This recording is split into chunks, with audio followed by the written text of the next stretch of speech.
आप देख रहे हैं श्वेता दर्पण न्यूज। सब नमस्कार दोस्तों, मैं आपको लिए जा रहा हूं श्वेता दर्पण चैनल, जहां श्री निरण्मय मुखर्जी जी व्यक्त करेंगे श्रीमती डॉक्टर श्वेता रस्तोगी, जो कि सद्यांत सेवा कल्याण समिति की चेयरपर्सन हैं। गुरु का स्थान। एक राजा था, उसे पढ़ने लिखने का बहुत शौक था। एक बार उसने मंत्री परिषद के माध्यम से अपने लिए एक शिक्षक की व्यवस्था की। शिक्षक राजा को पढ़ाने के लिए आने लगा। राजा को शिक्षण ग्रहण करते हुए कई महीने बीत गए, मगर राजा को कोई लाभ नहीं हुआ। गुरु तो रोज़ खूब मेहनत करता था, परंतु राजा को उस शिक्षा का कोई फायदा नहीं हो रहा था। राजा बड़ा परेशान। गुरु की प्रतिभा और योग्यता पर सवाल उठाना भी गलत था, क्योंकि वो एक बहुत ही प्रसिद्ध और योग्य गुरु थे। आखिर में एक दिन रानी ने राजा को सलाह दी कि राजन, आप इस सवाल का जवाब गुरुजी से ही पूछ कर देखिए। राजा ने एक दिन हिम्मत करके गुरुजी के सामने अपनी जिज्ञासा रखी। हे गुरुवर, क्षमा कीजिएगा, मैं कई महीनों से आपसे शिक्षण ग्रहण कर रहा हूँ, पर मुझे इसका कोई लाभ नहीं हो रहा है, ऐसा क्यों है?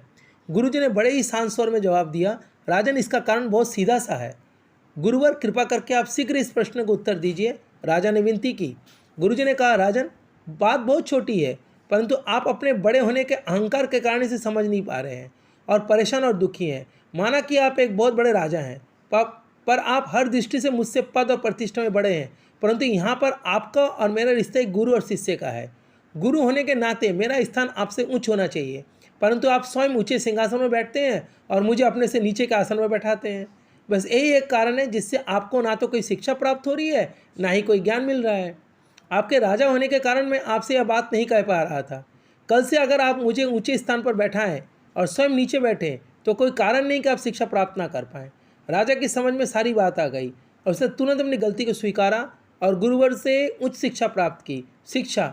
मित्रों, इस छोटी सी कहानी का सार यह है कि हम रिश्ते, नाते, पद या धन, वैभव किसी में भी कितनी बड़े क्यों ना हो, हम अगर अपने गुरु को उसका उचित स्थान नहीं देते तो हमारा भला होना मुश्किल है। और यहाँ स्थान का अर्थात सिर्फ ऊंचा या नीचे बैठने से नहीं है, इसका सही अर्थ है कि हम अपने मन में गुरु को क्या स्थान दे रहे हैं। नमस्कार।